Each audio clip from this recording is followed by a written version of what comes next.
नमस्कार प्रिय विद्यार्थियों।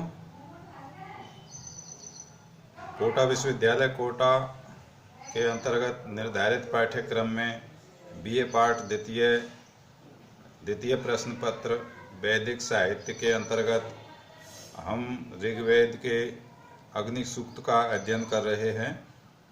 पिछले ई कंटेंट में हमने अग्नि सूक्त के कई मंत्रों का अध्ययन कर लिया है। अग्नि सूक्त के बारे में बतला दिया गया है। एक बार पुनः उस प्रीवियस नॉलेज को कंटिन्यू करते हुए, अग्नि सूक्त है ऋग्वेद के प्रथम मंडल का पहला सूक्त है। इसमें इस सूक्त के देवता है अग्नि देवता। इस अग्नि देवता जो सूक्त है इसके ऋषि है विश्वामित्र ऋषि, और विश्वामित्र ऋषि ने गायत्री छंद में जो मंत्र है उनके द्वारा अग्नि देवता की स्तुति की है। तो हमने पहले पढ़ा, प्रथम जो मंत्र था उसमें ऋषि विश्वामित्र ने अग्नि देवता की जो विशेषताएं हैं उनके बारे में वर्णन किया है कि अग्नि देवता किस प्रकार का है। उसमें बताया गया था अग्नि मीले पुरोहितम यज्ञस्य देवम ऋत्विजम होतारम रत्न धातमम। तो अग्नि देवता की जो विशेषताएं हैं वो इस मंत्र में बतलाई गई थी। इसके बाद में जो अग्रिम मंत्र था उसमें भी अग्नि देवता की स्तुति प्राचीन एवं नवीन ऋषियों के द्वारा की जाती है। इस प्रकार का प्रतिपादन उक्त मंत्र में किया गया था कि प्राचीन काल में भृगु एवं अंगिरा आदि ऋषियों के द्वारा स्तुति की जाती थी, और वर्तमान में आधुनिक काल में अर्थात अब हम विश्वामित्र आदि ऋषियों के द्वारा अग्नि देवता की स्तुति की जाती है। अब जो अग्रिम मंत्र है, इस मंत्र में अग्नि देवता के द्वारा यजमान जो अग्नि देवता की नित्य प्रति स्तुति करता है तो वो यजमान को प्राप्त होने वाले लाभों का वर्णन विश्वामित्र ऋषि करते हैं। तो ये अग्रिम मंत्र है अग्नि नारयिम अश्नवत पोषमेव दिवे दिवे यशसम वीरवत्तमम। ये तीसरा मंत्र है इसका। अग्निना रयिम अस्नवत पोषमेव दिवे दिवे यशसम वीरवत्तमम। ये मंत्र है। इस मंत्र का हम अन्वय करेंगे। अन्वय होगा अग्निना दिवे दिवे एव पोषम यशसम वीरवत्तमम रयिम अस्नवत। ये इसका अन्वय हुआ। चूंकि इस मंत्र में ऋषि विश्वामित्र के द्वारा यजमान को प्राप्त होने वाले लाभ का वर्णन किया गया है। वो अग्निना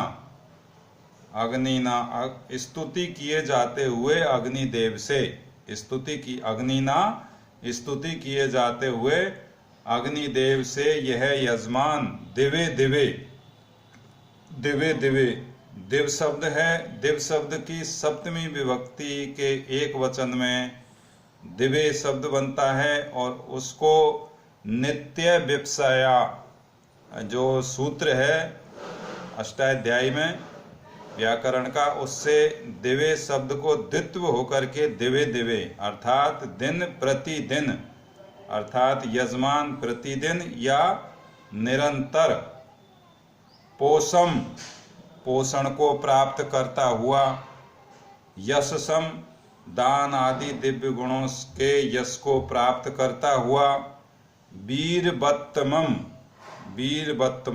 तथा पुत्र भृत्य आदि वीरों से युक्त, वीरवत्तमम पुत्र भृत्य आदि वीरों से युक्त, रयिम अस्नवत, रयिम अस्नवत, रयिम मानी धन को, अस्नवत मानी प्राप्त करता है। तो ऐसा यजमान रहीम अस्नबत धन को प्राप्त करता है। तो इस मंत्र का अर्थ हुआ कि अग्नि ना अर्थात स्तुति किए जाते हुए अग्निदेव से यह यजमान दिवे दिवे प्रतिदिन अर्थात निरंतर वो यजमान है, वो निरंतर अग्निदेव की स्तुति करता है, यज्ञ हवन करता है प्रतिदिन। तो ऐसे अग्निदेव से वो नित्य प्रति किन किन प्रकार का लाभ प्राप्त करता है, ये देखिए कि पोषण को प्राप्त होता है यजमान, उसको सब प्रकार की सुख समृद्धि मिलती है, इस प्रकार से पोषण को प्राप्त होता है। और इसके बाद में यशसम, यजमान को यश भी प्राप्त होता है दान आदि देने के कारण। जब यो यज्ञ करेगा तो दान दक्षिणा भी देगा, तो उससे उसको यश की प्राप्ति होगी यजमान को। और वीरवत्तमम एवं तथा पुत्र भृत्य आदि वीरों से युक्त रहीम अस्नवत, रहीम मानी धन को प्राप्त करता है। प्राचीन काल में पुत्रों को धन के रूप में ही देखा जाता था, पुत्र रत्न ऐसा कहा गया है। तो पुत्र प्राप्ति की कामना के लिए भी यज्ञ किए जाते रहे, इसलिए वीरवत्तमम यहाँ पर आया है पुत्र और भृत्य के लिए। तो उनको उन वीर पुत्रों से युक्त, क्योंकि वीर पुत्रों की कामना इसमें की गई है, ऐसा वैदिक काल में माना जाता था कि जो पुत्र हो वो यशस्वी हो, वीर पुरुष हो एक तरह से, तो वो उसके लिए कामना यज्ञ में की जाती है। इस प्रकार से भी दिवे दिवे शब्द का वो बतला दिया। यश यश सम, यश अश्य अस्ति, यश है अश्य अस्ति अर्थ में यशस अच प्रत्यय होकर के यशस रूप बनता है, और यशस का द्वितीय विभक्ति एक वचन में यशसम रूप निष्पन्न होता है। यशसम का अर्थ मैकडोनल पाश्चात्य विद्वान ने बतलाया है कि इसका अर्थ है कीर्ति कारक या प्रकाश कारक, ग्लोरियस। इस मंत्र में गायत्री छंद है, और ये गायत्री छंद के बारे में मैंने पहले भी संक्षिप्त में वर्णन किया था कि छंद वैदिक साहित्य में 3 प्रकार के छंद है, एक तो तृतीय पाद वाले, एक 4 पाद वाले और एक 5 पाद वाले। जो गायत्री छंद है वो 3 पादों वाला है, और ये वार्णिक छंद है। इसमें प्रत्येक पाद में 8-8 वर्ण होते हैं। इस प्रकार से इसमें कुल 3 पाद है, तो इसमें 24 वर्ण मिलते हैं। धन्यवाद। अग्रिम हम मंत्र पढ़ेंगे अगले ही कंटेंट में। नमस्कार।